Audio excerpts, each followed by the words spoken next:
want to share a nice story from the students of Shaykh Ibn Baz rahimahullah ta'ala. And this brings us to our fourth point. That fourth point is, it's not about how you live your life in this world. It's not about how you live your life in this world, but it's all about how you will be raised in front of Allah subhanahu wa ta'ala. It is all about how you will be raised. And this alludes us to the point that whatever you die upon is what you shall be raised upon. So let your last deed be your best one. And the story goes as follows. There was a brother who came overseas. And he came to seek a bachelor's degree in any field. And the natural climate was that this was the first time he got freedom from his family. In his society, people are very religious, very practicing. He couldn't have the fun that he wanted to have.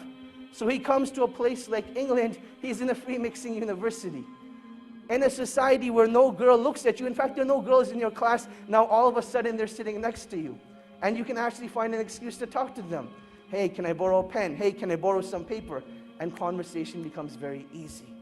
And now that you have a foreign accent, oh my God, you're a fitna for them. And this was the reality that he went through.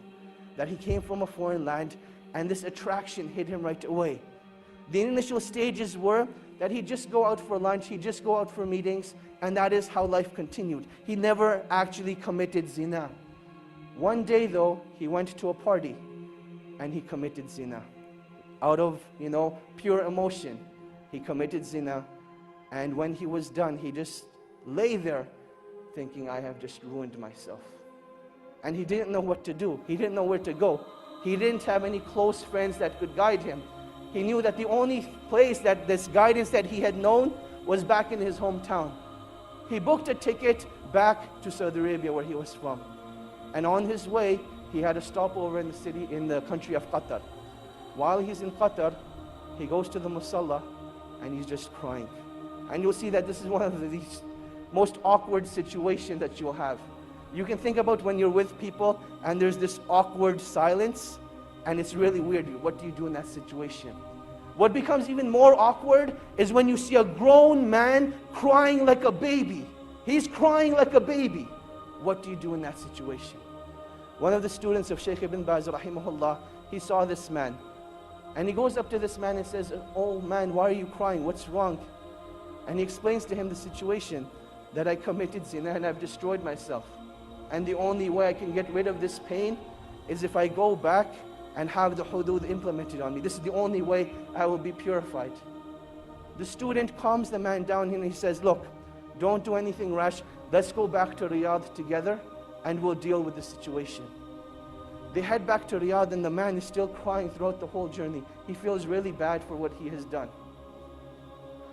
The student says, look, we've arrived in Riyadh, go spend the night at home, I will call you in the morning. Just make sure you don't do anything. Don't do anything, just wait till I call you. The next morning, the student calls Shaykh bin Baz, and he asks Shaykh bin Baz, rahimahullah, ya Shaykh, this is what happened. I met this man, he committed zina, and he feels that the only way he can be purified is if he has the hudud implemented on him.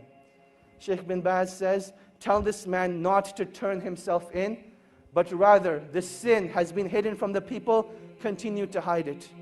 Rather seek forgiveness from Allah subhanahu wa ta'ala and turn yourself to the Quran. Let Allah subhanahu wa ta'ala be your guide. So this is what the Shaykh says to the student. The student calls this man up. Let's give him a name now. His name was Ahmad. He tells Ahmad, look, the Shaykh says, don't turn yourself in. Death is the easy way out. This pain and suffering will not be taken away from that act. And Allah subhanahu wa ta'ala does not want this from you. But rather Allah subhanahu wa ta'ala wants you to rectify your ways, turn back to Allah subhanahu wa ta'ala, and that is when that pain and suffering will be taken away. That is what Ahmad decides to do. A couple of days go by, he starts reading the Quran, he starts praying in the masjid, and he says that I never missed a single salah in the masjid since that event took place.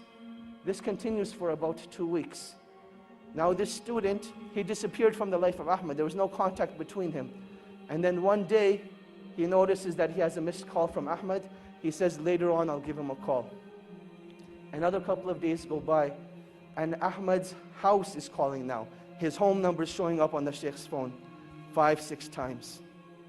The student calls the house back and he says, "Assalamu alaikum, how are you guys doing? What's going on?" And they say, "We need to speak to you. Ahmed needs your help." And he says, "Definitely, I'll come over and see you tonight after Isha."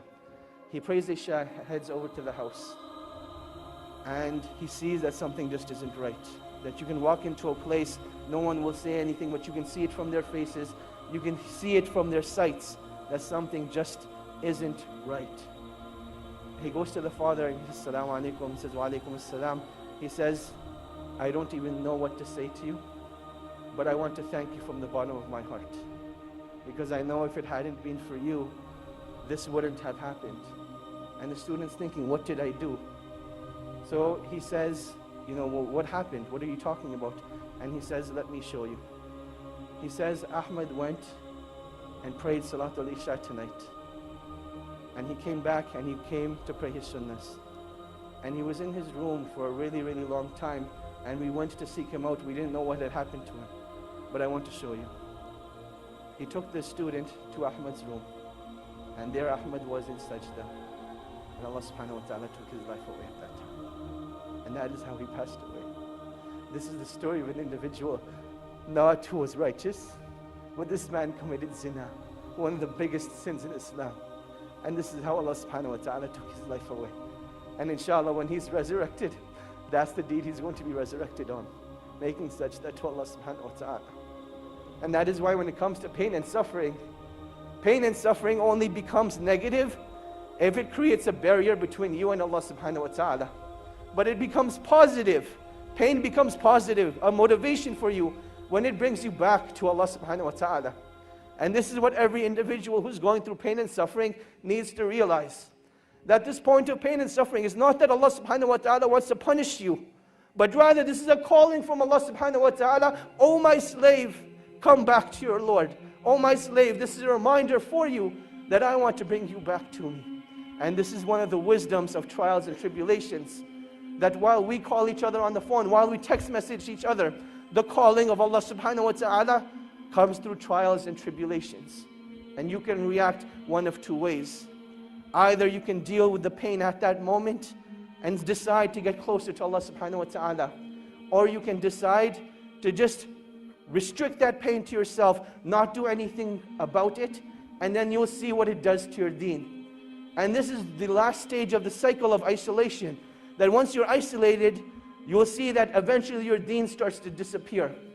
The content of your salah, the khushu in your salah, it disappears.